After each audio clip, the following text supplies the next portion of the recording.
Hello, my name's David Lear and I run a book publishing company called Firestone Books. In this video, I'll be discussing what type of book you should publish.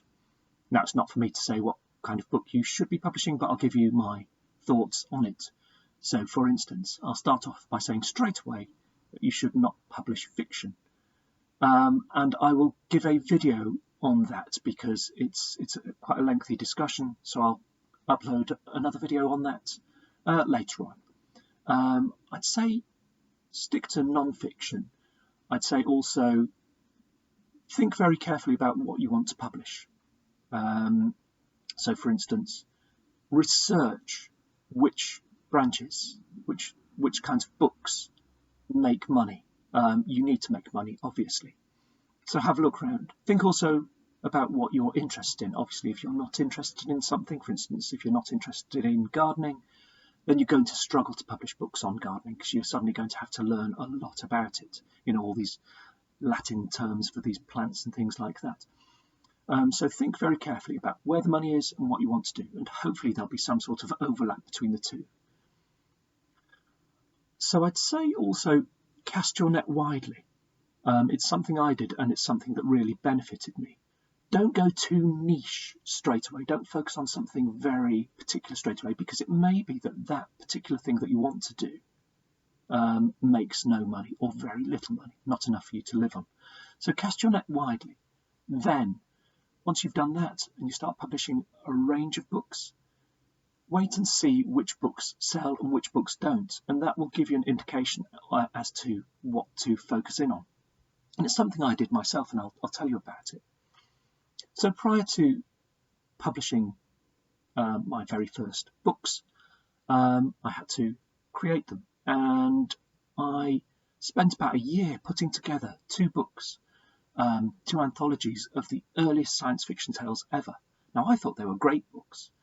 I didn't realise that science fiction went back 2,000 years. I thought it was, relatively recent, like 200 years. But no, people have been writing stories about going into space for 2,000 years. I put together these books and I thought, they're great. People will love them. They will sell. And they didn't. It's just one of those things.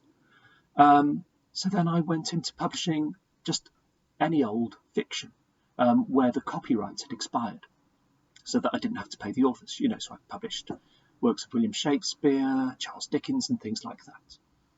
And then I noticed that one particular book, namely Jekyll and Hyde, occasionally sold in fairly big amounts, like 20 or 50 or even 100. And I realised that schools were buying Jekyll and Hyde, and I thought, so schools like to buy certain books. So I did a bit of research. Which books are on school syllabuses? So then I started publishing books around that. And then one day, I won't explain how, I might explain it in another video, I discovered that large print books, or large print versions, they were like niche. You could sell them for more money, and okay, they didn't sell in quite as large quantities, but you could make more money per book, and that was a bit niche, and there were fewer people to compete against. So I started publishing large print books, and again, schools came to me saying, we like your large print books, can we buy 200, and things like that. And so I started getting inquiries from schools, and they helped me decide through what they wanted, what books to publish. So focus widely to begin with, then narrow down based on what sells and what doesn't, and you'll find yourself sort of gravitating towards where the money is.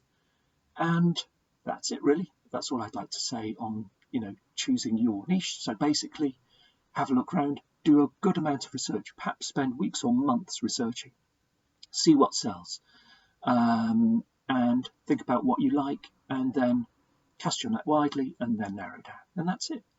So please don't forget to subscribe, and I'll upload another video, excuse me, my voice is going, very soon. Thanks for watching. Bye.